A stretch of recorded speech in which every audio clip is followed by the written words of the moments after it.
Assalamualaikum warahmatullahi wabarakatuh. Perkenalkan, nama saya Esi Urdami dengan NIM 204210292, Prodi Pendidikan Guru Madrasah Ibtidaiyah, Fakultas Tarbiyah dan Keguruan.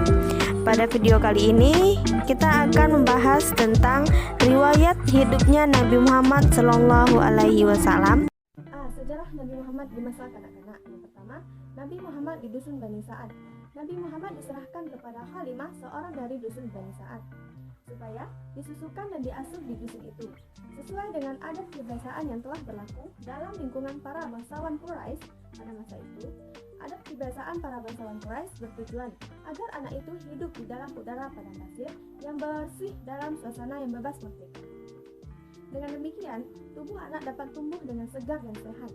Kecerdasan pikirannya dapat ditunjang dengan semangat hidup yang bebas merdeka, karena dalam pergaulannya tidak dipengaruhi oleh pergaulan hidup orang asing. Nabi Muhammad disusukan dan diasuh oleh Halimah, tetapi tidak berselang beberapa hari, banyak kejadian yang terjadi, di antaranya keadaan rumah tangga dan keluarga Halimah tampak kelihatan berbahagia. Air susunya yang untuk disusukan kepada Nabi Muhammad SAW bertambah banyak, kambing miliknya bertambah gembuk, dan keadaan segala sesuatu miliknya bertambah baik.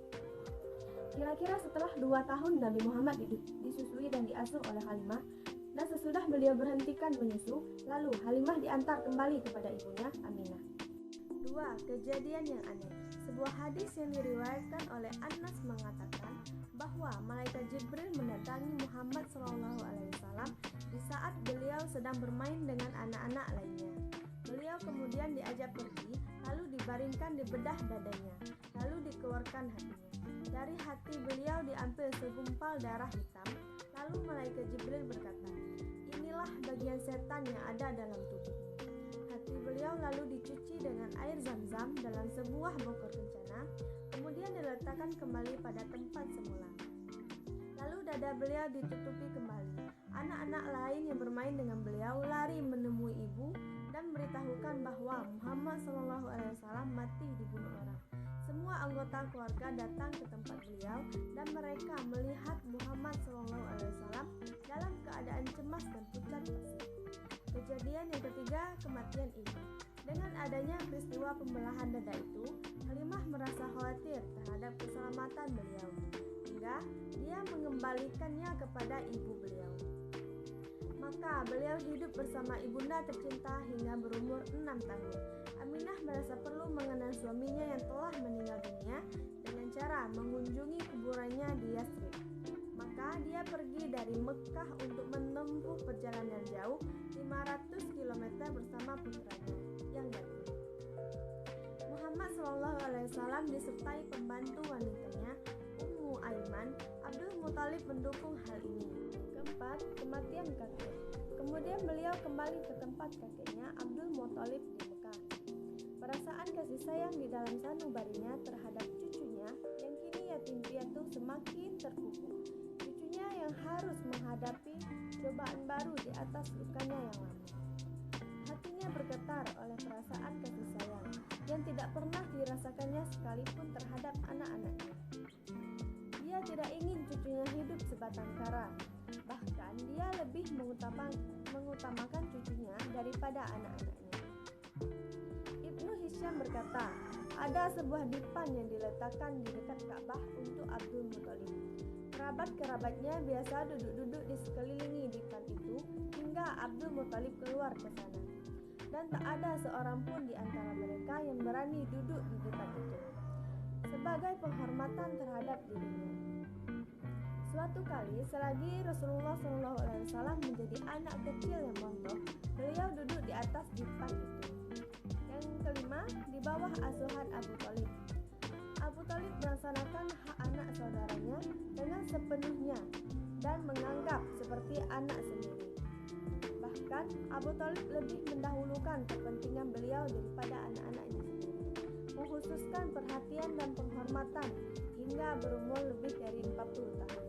Beliau mendapat kehormatan di sisi Abu Thalib. Hidup di bawah penjagaannya, rela menjalin persahabatan dan bermusuhan dengan orang lain demi membela diri beliau. B. Sejarah Nabi Muhammad pada masa remaja. 1. Berpergian ke negeri Syam. Di tengah keluarga kepala Abu Thalib, Muhammad SAW tumbuh dan dibesarkan. Sejalan dengan bertambahnya usianya, bertambah kesadaran yang mendalam mengenai segala sesuatu yang ada di sekitarnya. Ia berniat keras ingin membantu kesukaran pamannya. Karena banyak anak dan sedikitnya harta yang dimiliki. Ketika Abu Thalib memutuskan hendak berdagang ke negeri Syam, Muhammad SAW dengan tekad bulat hendak turut pergi. Ketika itu, beliau mencapai usia 13 tahun. Kedua, Bahira sang rahib. Selagi usia Rasulullah SAW mencapai 12 tahun dan ada yang berpendapat lebih 2 bulan 10 hari. Abu Thalib mengajak beliau pergi berdagang dengan tujuan Syam. Hingga tiba di Busra, sebuah daerah yang sudah termasuk Syam dan merupakan ibu kota Hauran, yang juga merupakan ibu kotanya orang-orang Arab, sekalipun di bawah kekuasaan bangsa Romawi. Di negeri ini ada seorang rahib yang dikenal dengan sebutan Bahira, yang nama aslinya adalah Jurjis. Tak kala rombongan singgah di daerah ini, sang rahib menghampiri mereka dan mempersilahkan mereka mampir di tempat tinggalnya sebagai tamu kehormatan. Padahal sebelum itu rahib tersebut tidak pernah keluar. Namun segitu dia bisa mengetahui Rasulullah SAW dari sifat-sifat beliau. 3. Ke medan perang. Al-Fijar pada usia 15 tahun meletus perang Fijar antara pihak Quraisy bersama Kinaanah dengan komandan yang dipegang oleh Harb bin Umayyah berhadapan dengan pihak Qais Ailan. Perang ini bagi orang-orang Quraisy merupakan upaya untuk mempertahankan kesucian bulan-bulan haram atau Zulqa'dah, Zulhijjah, Muharram dan Rajab dan tanah suci. Lambang-lambang kesucian itu merupakan sisa peninggalan agama Nabi Ibrahim alaihissalam yang masih tetap dihormati oleh orang-orang Arab. Setelah Islam datang, tradisi peninggalan Nabi Ibrahim alaihissalam diakui kedudukannya oleh agama ini. Dinamakan Perang Fijar karena terjadi pelanggaran terhadap kesucian tanah haram dan bulan-bulan suci tersebut yang dilakukan oleh orang-orang yang bersikap jahiliyah. Peperangan terjadi di suatu tempat bernama Nakhlah, yaitu suatu tempat yang berada antara kota Mekah dan Taif. Nabi SAW ikut di medan perang karena diajak dan ditarik oleh para pamannya yang ikut berperang dan yang memegang tampuk pimpinan perang saat itu.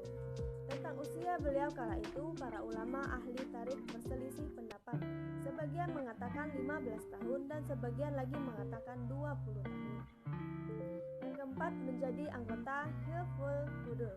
Pada saat itu, kota Mekah sudah tidak ada keamanan lagi. Kekuasaan pihak Quraisy tidak sanggup menjamin keamanan para penduduk Mekah dan sekitarnya.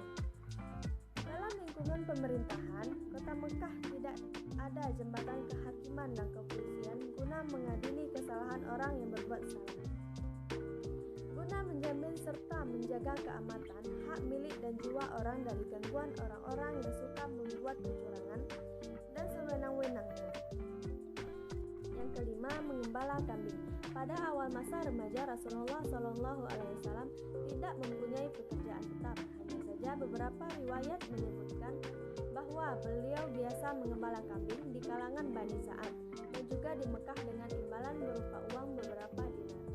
Pada usia 20 tahun, beliau pergi berdagang ke Syam menjalankan barang dagangan milik Khadijah.